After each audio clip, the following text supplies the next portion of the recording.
that you, 1 second.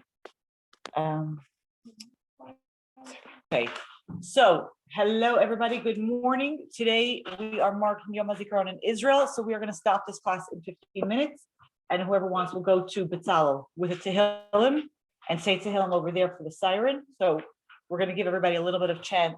That doesn't make sense. A little bit of chance. I am literally losing my English. It's ridiculous. We're going to give everybody a chance to get over there with the Tehillim so you're not rushing like a crazy person.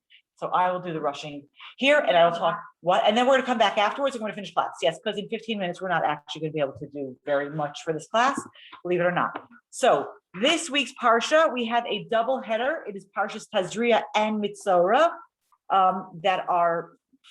that we are learning this week. It starts from chapter 12 in Chumash Vayikra. We have a page number 609. What do you have? 608, 609 in the big blue Chumashim. If you have a different Chumash, then you have a different page, and I can't help you with that. Okay, what is Parsha? What are they talking about? These Tazria Metzora Parshas that are going together. So it starts off in the beginning of Parsha's Tazria, So not so much Nida, that's going to come later on, but it's going to start off with a woman who gives birth. Okay, so the woman who Tazria, when she gives birth, and she's going to have a male child. We learn three things about this. First of all, in verse 3, it tells us Uviyom Hashmini Yimol Basar Arlaso, that on the 8th day, what do we need to do? Circumcise the baby, right? The baby, the official mitzvah of circumcision is right here in our parsha, and then it goes into different laws concerning. Okay, let me preface for a second. Tazria and Metzora are going to deal with laws of Tuma and Tahara, which we've spoken about before, that Tuma, the longer translation for Tuma is inaccessible to holiness, and a longer translation for Tahara is accessible to holiness. And we're going to use the Hebrew words because the way they're generally translated feels like it has a judgment call, and it's not a judgment call. It's just, are you available to holiness or not?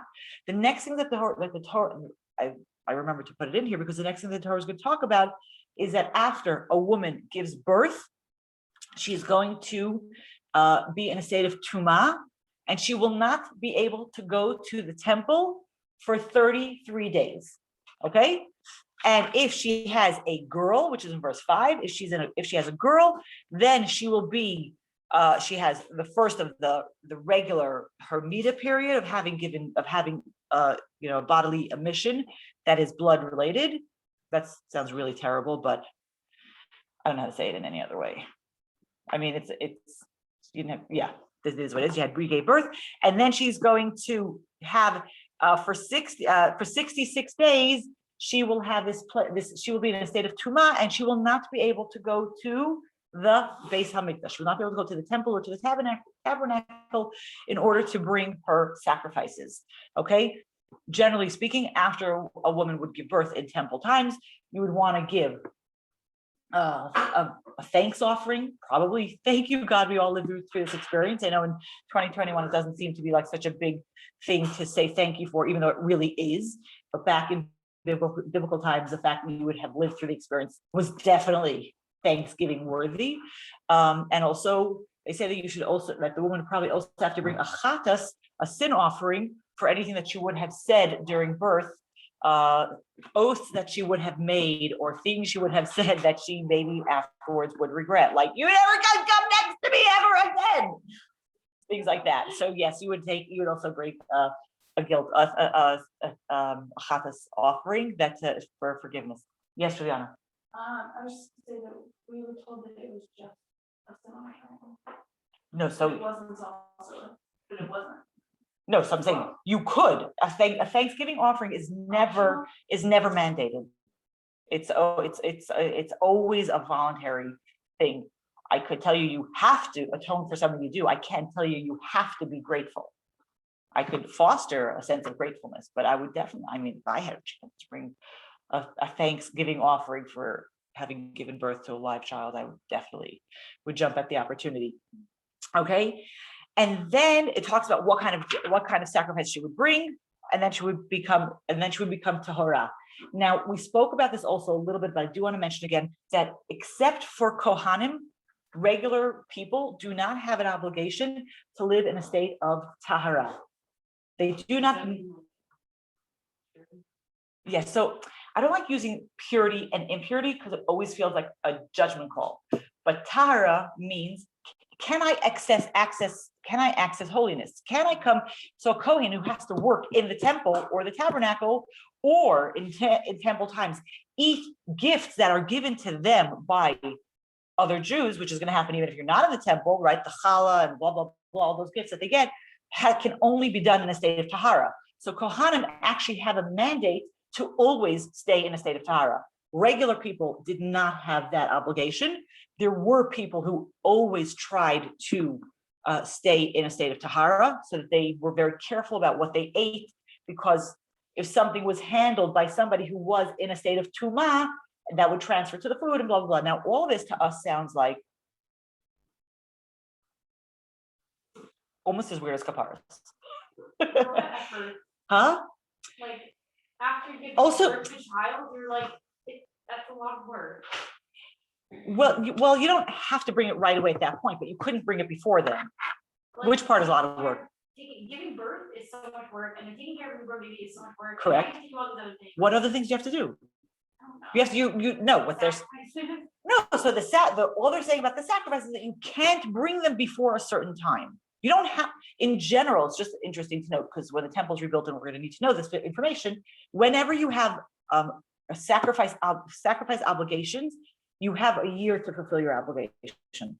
You have the full cycle of the Shalosh Regalim, of the 3 festivals. So it's not like, oh my gosh, I have a tiny baby who isn't sleeping through the night, and I have to go to Jerusalem, I can cry. No, you have a year really to fulfill your obligations. But the point that Torah is making is that you can't do it before. That this person cannot bring a sacrifice before. What do you mean? Sacrifice obligation. Like one chattas for different things? Yeah, like. So I don't know which can and can't be combined. I would imagine. You can make one trip to Jerusalem. Yes, you can make one trip to Jerusalem and bring 10 animals, or buy them in Jerusalem. You don't have to schlep your animals with you. Yes, you don't have to make a separate trip for each sacrifice that you want to bring, which is why the Shalosh Regalim, those times when people came, it was really all hands on deck. They needed everybody, all the Kohanim, to be working because everybody was coming. Like it was, to us today, travel is such an easy thing. We don't think of it in terms of how hard it would have been to come from Tzfat to Jerusalem where there are no roads. Like it's not just like an annoying 4-hour bus ride in traffic. It's a longer trip. And when you're in agricultural society, taking that much time in agricultural times is like a little bit complicated. So so people would sort of definitely combine bringing sacrifices. I don't know which sacrifices you could combine. I would guess, I'm 100% making this up, you do not have to agree with me. I would guess that a chattas sacrifice, a sin offering that you're going to bring, you could not combine, but a thank you offering you probably could combine. Like that would be my sense of the situation, but that's not actually based on anything except my common sense, which either it is or it isn't. So that's that. Okay. And then we go into chapter 13, opens up with a conversation about what's called tsaras.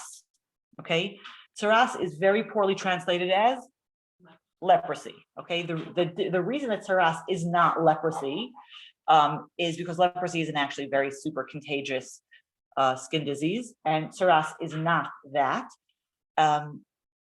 And interesting factoid, in Jerusalem, there was a leper colony, and it was close to where we used to be, and like in Katamon over there. And we would walk by, and it has these like big walls, and it looks really like something out of like a bad book. It has overgrown vines over the tops of the things, and it was a leper colony that was actually active till, I wouldn't say very recently, but in the last, even in the years of the state, it was, I think, people who had leprosy, they would kind of put them there. They would put them all together and let them all, stay there and infect each other. It's a museum? Yeah, an art museum? Yeah. Cool. That's one way to transfer it. That's so sad. life before penicillin and basic medical knowledge was very sad. You can heal leprosy. What? You can heal leprosy. I don't Leprechaun? in what no leper colonies in first world countries you don't really hear about it. Yeah, so, I mean, not worldwide. So I'm saying It's world, got, I don't think exactly. I don't think it's eradicated. I think it's still extremely contagious. Yeah, at least like in the United States, like, when you hear about leprechaun, it's all like the 1900s. Right, or earlier. right. So Is this also the past the things on the wall? okay, so we're gonna get to that in a second. Yeah, Is the same? it's the same. Well, it is and it isn't. Okay, so without going into many of the details, because many of the details are kind of not so, they're a little bit squeamishy kind of details. So basically, the Torah starts and talks about what happens if Adam kiyeh be'or b'saro, a person who has on their skin se'es or sapachat or beheret, and I would venture to say that your Chumash does not translate those words.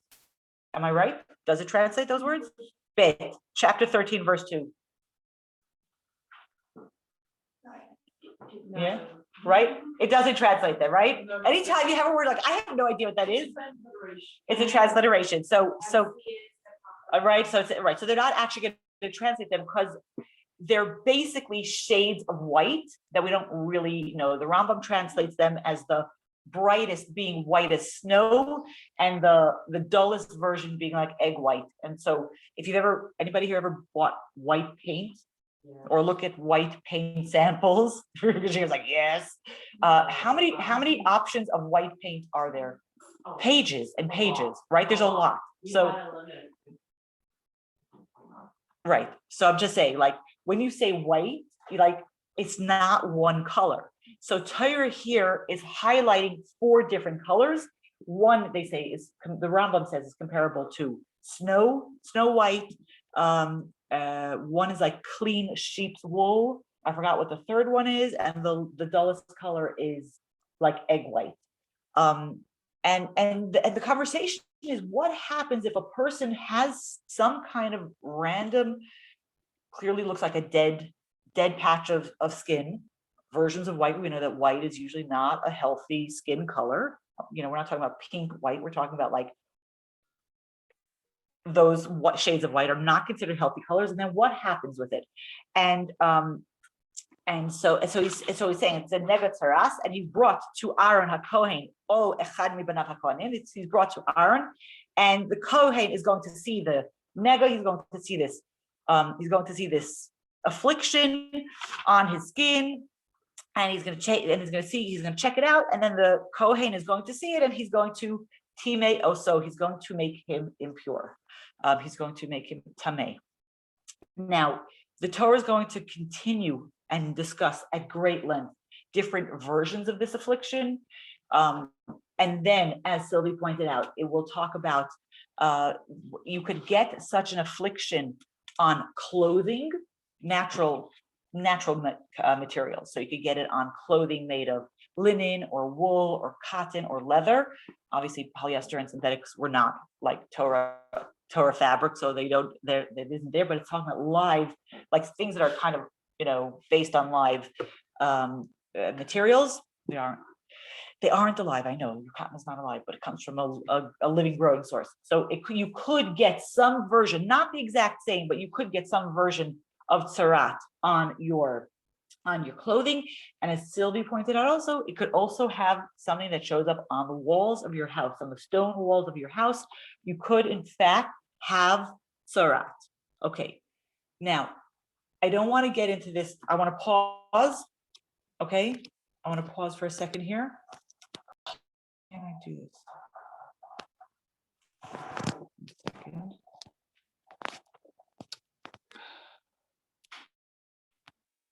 Back to Parsha.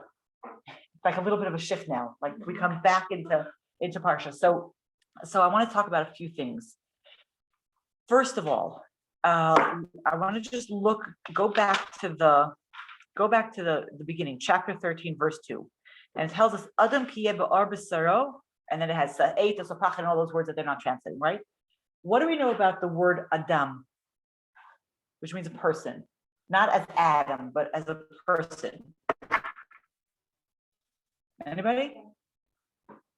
What? Isn't it like one of the different views of the person who describes that thing? Yes, so we have a few words that are used to describe a person: Adam, Ish, Enosh, Gever.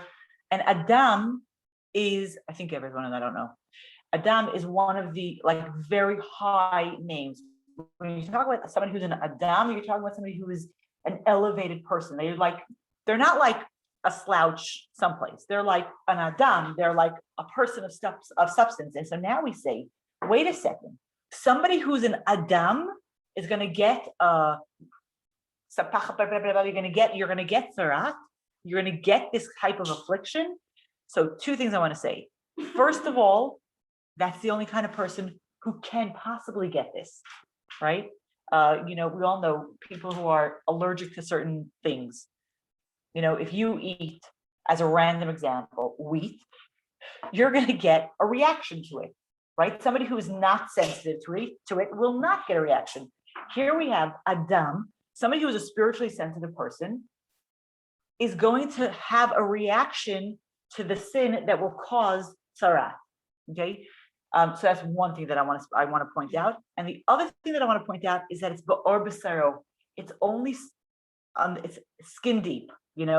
It's very often like with a modern medical situation. If you have something showing up on your skin, your dermatologist will tell you that it's a reflection, or could be something, your holistic practitioner, probably more than your dermatologist, will tell you that it's, your stress, or your, all of us know about this. You haven't slept. There's some other internal thing that's happening that's coming out. That's not the story with tzara. Tzara is something that it's only on the surface. It's something that isn't a deep issue. It's something that for this person is really only surface, but at the same time, because they're a spiritually sensitive person, it's going to show up it's going to show up, and it's going to have an impact on them. And the question that we want to know, and the sages ask, well, what kind of things cause tsaras? Okay, so anybody know what's the number one answer given to what causes tsaras? Lashon hara, right? Lashon hara is the actual number one answer given. There is also other answers given. You wouldn't expect us to have only one answer. What causes something? Only one answer. No. Is it a place of stinginess? Is it a place of arrogance? Is it a place of there's a whole bunch of things. The Gemara gives like a list of 5 or 6 or 8 things. I don't remember exactly. So like from all kind of included in Lashon Hara, though. Yes and no, maybe, but like I'm not talking about the like.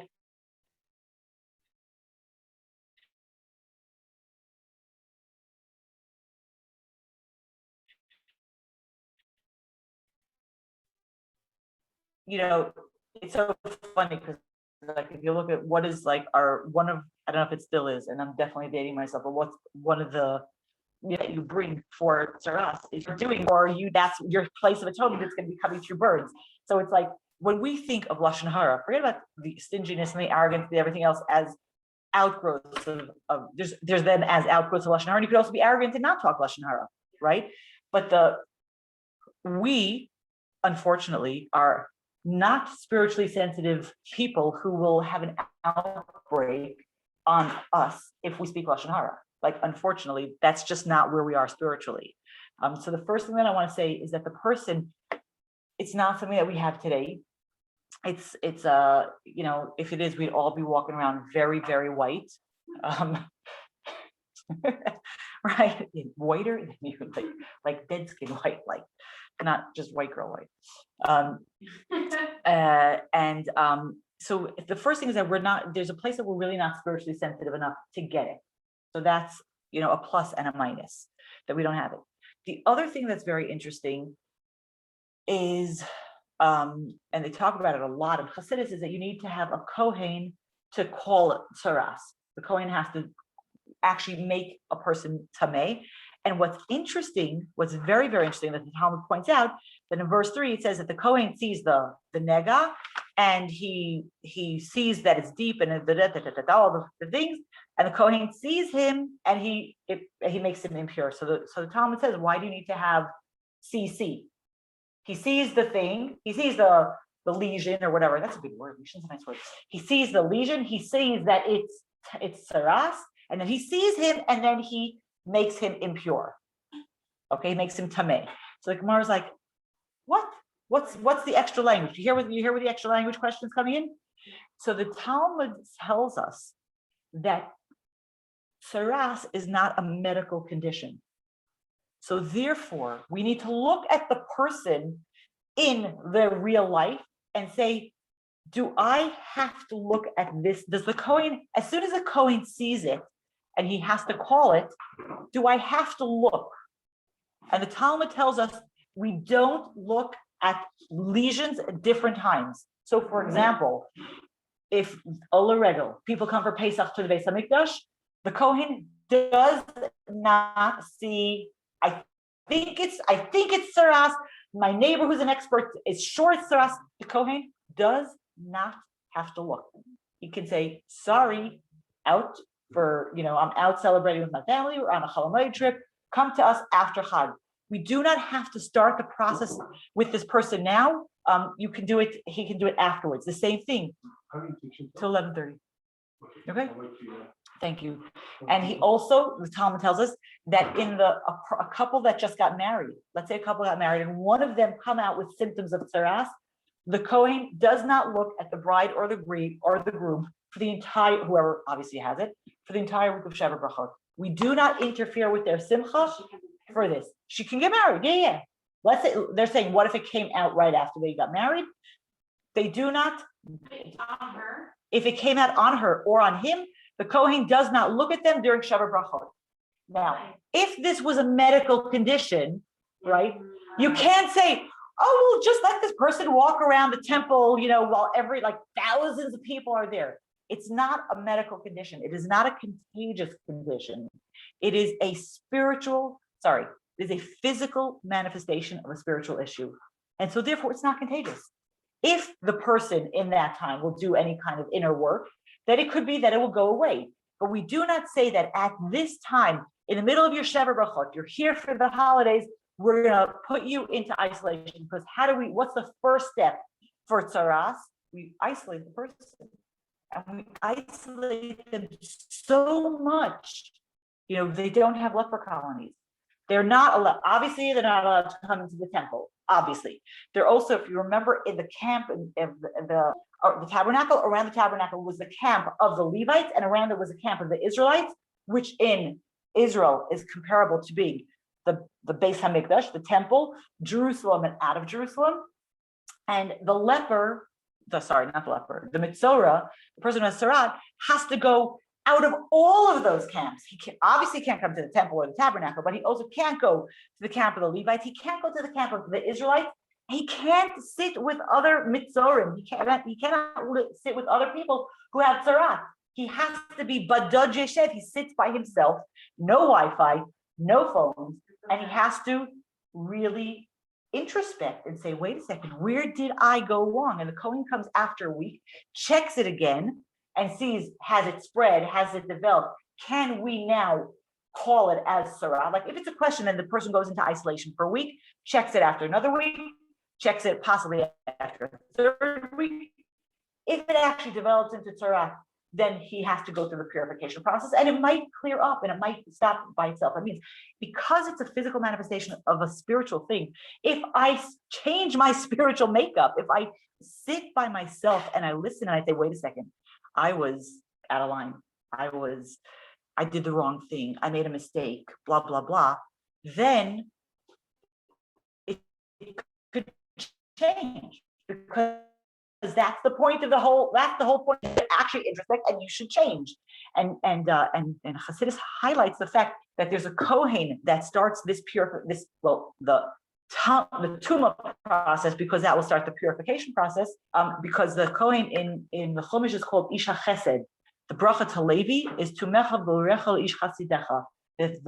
My breastplate and my garments were given to the person of Chesed, who's kindness, Before I can tell somebody, you can't be part of this people, you have to sit away from everybody, isolated from everybody, on your own, by yourself, with nobody around you.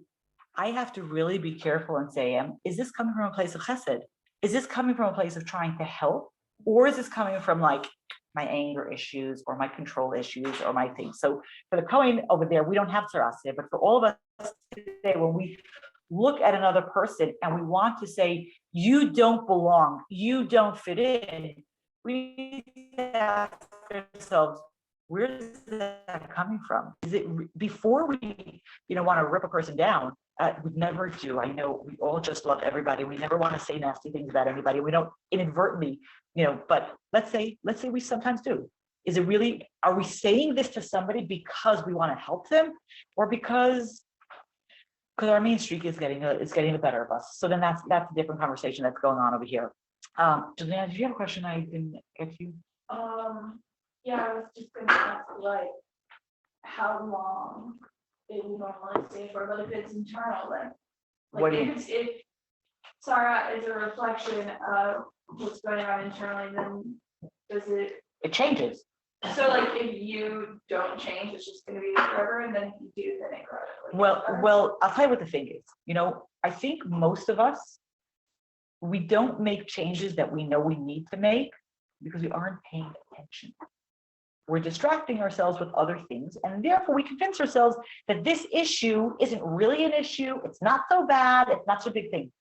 The Kohen says to this person, dude, you have issues that you need to deal with, and you're going to be by yourself until you figure it out. And I'm going to come back. Here's your space. We'll get you some food. We'll get you whatever you need, but you're there for a week by yourself. You can't talk to anybody. You can't distract yourself with all the things that we normally distract ourselves with. So how stubborn are we going to really be and not face our issues? So the truth is, the Kohen comes back after a week.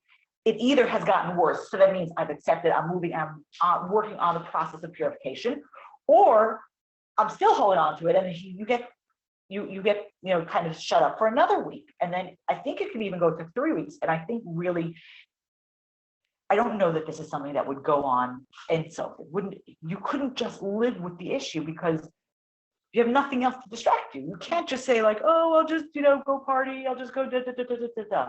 It's a very in your face kind of situation that's happening. And the other thing, and I want to kind of tap into like what Sylvie brought up, is that tzaras, the Torah tells us tzaras in the forms of like a person, and then clothing, and then house. So when a house gets tzaras, there are two possible answers. One is when the Jewish people came to the land of Canaan, as it was then called, Hashem put a lot of the houses ended up having tzaras on them, and when they moved in, they found this tzaras. So they had to. The way you deal with tzaras in a house is that you have to take off the stones that are contaminated, move them out of the city, and clean the space and wait, and then come back. Right? Why wouldn't they just like knock them? What's that? Because it's not so easy. It's to us it's like everything's very, very, put up some sheetrock and it's gonna be fine. When you have a house that's built of stone in one corner, not that any of us would know about, like a corner that might have mold or something, right? You don't want to knock down the whole house because of one little corner. So Rashi says that the Canaanites had hidden treasures in their walls, and so when the houses got tzaras and they opened up the stones to remove the contaminated stones, they found these incredible treasures that the Canaanites had hidden in the walls, assuming, oh, the Jews are going to come, they'll come and go, and then we'll come back and we'll get our stuff again. And then they were exposed to these treasures. That was like a one-shot deal, which parenthetically, it's interesting because in Chassidus it talks about the idea like the place of coming into a place of not holiness, right, of not Kedusha. Sometimes it's just enough for us to move in, to bring holiness in, to put a mezuzah on the door, to bring Shabbos into the house. And that's enough to transform space from a not Kedusha space. sometimes it's a much deeper, are in this, it takes a stronger kind of person or personality to deal with a stronger form of not holiness, because that not holiness would be manifest as tsaras on the walls. And then it's a longer, more involved process. It's not just taking the things out, but actually doing the avodah to correct it. And then you have a bigger reward for it. But that was like a one shot. Did that make any sense when it came out of my mouth? Totally made sense in my head. Yeah? Okay. And that was one thing. But that was, Rashi says, was a one-shot deal. When the Jews come into the land of Canaan, that was like a gift given to the people. But in general, when tsaras happened, you would first have it happen to the walls of the house. It first came on the house. And what happens when something happens on the walls of the house? Everybody who lives in the house has a chance now to say, maybe I need to look into my behavior a little bit. Maybe I need to see how I'm acting, right? But we also have the ability to say, not my problem. Look how many of us live in one house. It's not my issue. And what would happen then was that the Kohen would, if they thought there was tsaras, they would actually take all their things out of the house, because anything that was in the house when the Kohen called it tameh would become tameh. So that's why the Talmud says that it was a punishment for stinginess, because like, oh, your neighbor's like, oh, can I borrow blah blah? And you're like, oh, I don't have any. And then all of a sudden it's out there in the front lawn for everybody to see. Oh, right, you didn't have it, right? Right. So the first thing is like, can we blame it on everybody? Now, what happens if nobody gets the message? Then the next place that tsaras is going to show up is on clothing. Now, clothing is already a little bit more personal. This is my stuff, but you borrowed it, and it's, somebody else could have used it, and that still gives the person the chance to disown their issue. It's not my thing. It's really, yes, it's my sweater, but everybody in the house has worn this sweater at one point or another, and who says it's my issue? Once it comes to your skin, it's like, this is your issue. You really need to deal with it. You can't just evade responsibility. You have to really see, how do I become a better person? That's the point. The whole point is that we should take learning cues, and we should become better people because of them.